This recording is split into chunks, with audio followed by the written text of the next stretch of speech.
This is Gary Atencio with CNTV, and today we're in California. I'm here with another award-winning author.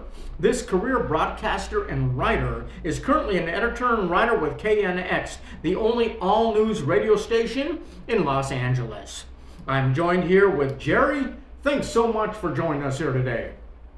Thank you for having me. Appreciate it. I'm going to start off a little bit about yourself. You're formerly educated at Dickinson College. You continued your education at the University of Southern California with a Master of Public Diplomacy. I mean, you have won 3 Associated Press Awards and 2 Golden Mike Awards. You've worked as an editor-in-chief as well as a news writer for multiple organizations there in California. Prior to moving there, I understand you're even a co-host on a #1 morning show, which is kind of neat. Share with me a little bit this how this passion for educating the public began for you. Well, it was I've always been sort of I guess you'd call it a teacher type, somebody who likes to share things, and it's something I'm fascinated in. I want other people to know about. I found this out in even as far back as elementary school. And then, but I also used to listen to the radio all the time. And I was just fascinated by this whole idea of voices coming out of nowhere from a little box. And so I developed a passion for that. When I went to college, I got involved in the college radio station first year. And by the middle of my sophomore year, I was promoted to news director and served pretty long time with the radio station. Then I got my first position in the college town at a commercial radio station, and I've been in radio and television off and on ever since. Let me ask you this. I mean, you have spent the past 2 decades selecting stories for coverage, supervising anchors, reporters, writers. I mean, as a writer and author yourself, do you use many years of experience in choosing what you decide to write about? How does that influence you? To a certain extent, it does, because I'm very interested in various things, technology. I'm also interested in the entertainment industry. And I did get the feel of those through my news writing, because with general news writing, you're covering everything. So I started to do all that, and then I got interested. And when something really engages me, then I'll write a longer form piece about it. You're now an award-winning journalist, writer, and you were a former air personality. I mean, you're really known as a specialist of the future. What does that basically mean? Explain that to my viewers about being a specialist of the future, if you will. Well, being a specialist of the future just involves getting involved with the communities that are handling this. For example, I'm a member of the United Nations organization. And the United Nations right now is going through a real transition. They're taking the old trusteeship council and making it sort of a council of the future. This is something the Secretary General has done. And I'm involved with a particular organization that also deals with the future and that has celebrated this evolution of the UN. So then I got interested in the United Nations. I got interested in the future, and I discovered that some people gave me some compliments, that I had some insights about it. So that led to a real brush fire of interest on my part in the future. So I started writing about it, and I've written a chapter in a book about it. I've also written a piece online about how cities could shape the future. And I've written a number of other things. I attend a conference. I've been attending a conference every year in Dubai called Dubai Future Forum. And that's a place where you can see the elite futurists from around the world, and they're speaking. And you really get a lot of insight. So I've enjoyed that. And I've spoken on the future in the Netherlands and in Germany. So it's opened up a new career in sort of public speaking and authorship for me, and uh, I've never been happier doing it. So. Wow, that's fascinating. So many conferences take place like that where you're able to go to. We hear much about the future. I mean, not only here in the world we live in, but also in space. What is space economy? Can you explain that to folks? Well, the space economy is basically uh, an evolving economy that's going to have pollution or anything. And it also involves mining. It involves using the moon to its full potential. There's an asteroid with metals that are worth something like $5 quintillion or something like that. I'm just pulling a figure out of the air. You get the through the hyperbole, and this type of economy is go where we've never gone before. I mean, one of the things I'm promoting right now is the idea of having an anniversary celebration of the International Geophysical Year, which was an international collaboration to study the sun in 1958 and 59, just before the space race. And so now I'm thinking we're just on the verge of the space economy. So why not have an international collaboration to find sustainable solutions to problems on Earth? So this really encompasses all activities and resources related to exploring, researching, understanding, managing, and utilizing space. Does this include both government as well as commercial ventures? And how do those kind of differ? I mean, do we see a lot of changes taking place in that situation? Huge changes. One of the things, I mean, you mentioned commercial ventures and then the government. Both are moving ahead. And that's a sea change from the way it was before, when only the government would get involved in something like this. Only the government had the resources to do this. We still have, and we still have examples of that are giving back years later, like Voyager 1 and Voyager 2 have actually left the solar system. They were launched, what, 50 years ago or so, and they are still sending back data from that part of the universe. So we have that going on. On the other hand, we have companies that are now seriously getting involved in space, and they have the resources to do that. AI is helping in all of that, and with things like Elon Musk is doing with the reusable launch vehicles, that brings down the cost tremendously, and that's what enables the space economy. We couldn't have done that as sophisticated as we were in the 1960s and 1970s. It was still impossible back then. Now it's possible, and we're getting involved. And the moon and Mars are coming up next. Wow, that is fascinating. And you've been nominated for 3 Emmy Awards and 3 Writers Guild Awards. Is writing still your favorite form of educating others? And is there any current project that you're working on or maybe hope to work on? Yeah. Writing is definitely my favorite medium.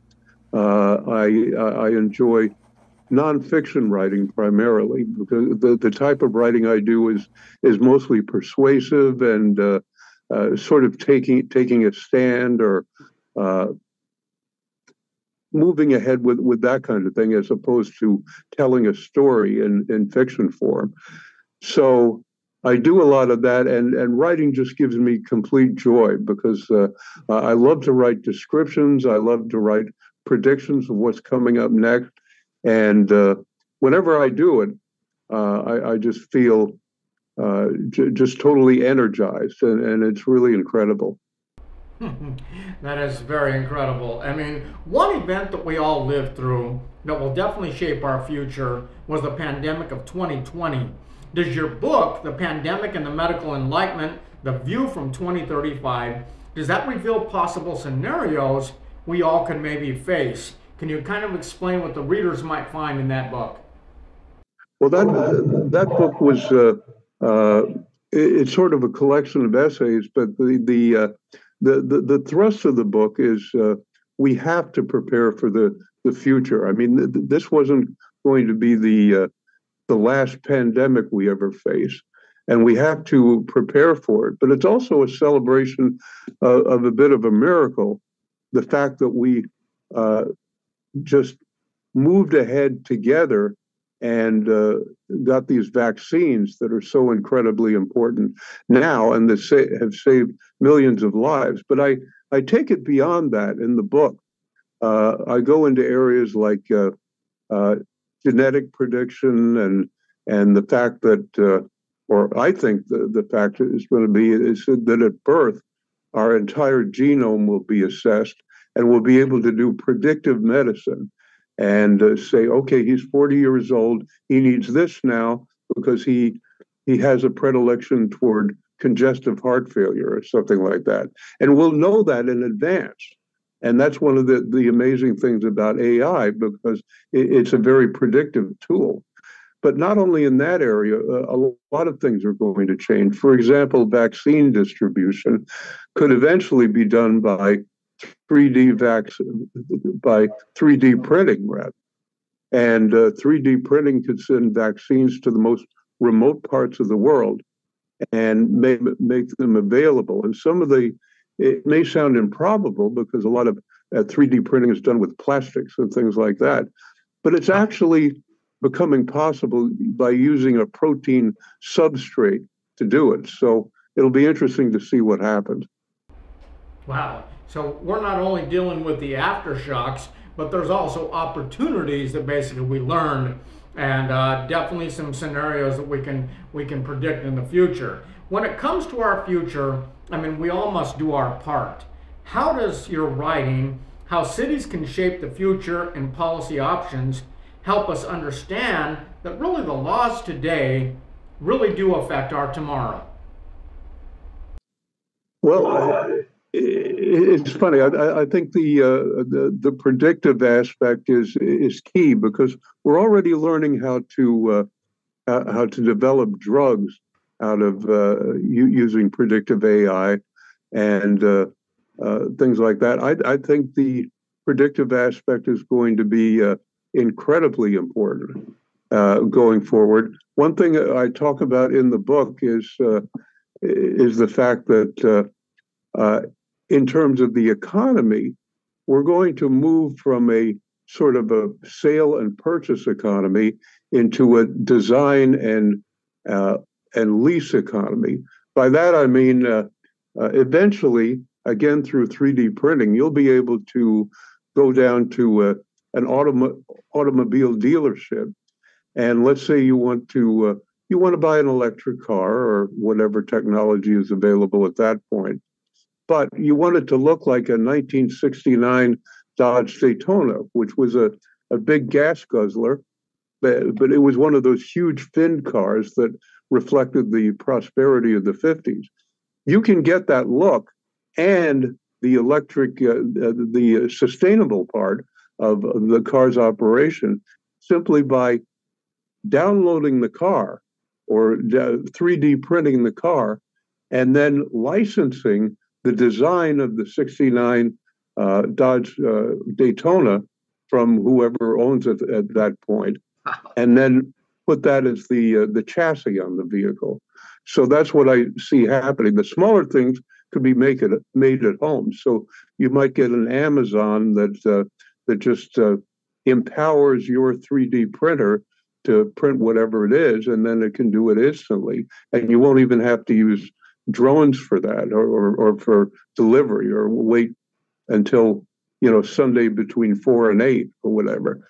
So I think there are a lot of exciting things for the future, not only in medicine, and that's what I love to explore. That is Fantastic. Not only today, living today and experiencing some of that is exciting, but seeing what's coming in the future. When it comes to your books, your writings, where are folks able to find those? Do you provide those online for people? Well, the book is available on Amazon, and actually the thing I wrote online about cities of the future, you can find for free. Just Google "could cities shape the future, help shape the future," and it's usually one of the top 3 things that comes up. So so that's how that's available. So they can Google search that and find it that way. They can also go on Amazon for the book. Jerry, you have a passion. I mean, you really have a passion for public diplomacy, and you're an advocate for freedom of expression. Does this continue to be rewarding work for you? Yeah, and as a matter of fact, it's exceptionally rewarding, and I think important at a time when we're worried about social media and the impact and the potential perils and things like that. One thing I brought up in a lot of Q&A sessions is in an age of disinformation and misinformation, when news doesn't really have a center of gravity, how do you preserve the ability to do satire and parody? I mean, parody by its nature is writing something tongue in cheek that everybody understands is false, but you write it as if it were true. And this is a form of literature that goes back to Shakespeare. We don't want to shake that off in the name of political correctness, in my view. I'm something of a First Amendment purist, and usually with most things I search for pragmatic solutions, but in terms of the First Amendment, I'm really a passionate advocate of preserving our freedoms, even though we're connected as never before, and there's a potential peril in that. So that keeps my passion going. That is exciting. I'm definitely glad we're able to share your story today. Viewers, let's take a look at the bottom of the screen right there. What you're going to see is basically his LinkedIn profile, where you can connect with him. He also has a Facebook page and a blog where you can find more of his writings there. Maybe follow him. You can contact him as well to speak to your group about your future. Very exciting stuff out there. Once again, that is Jerry Edling, author and keynote speaker. This is Gary Atencio with CNTV, and if you don't know, now you know.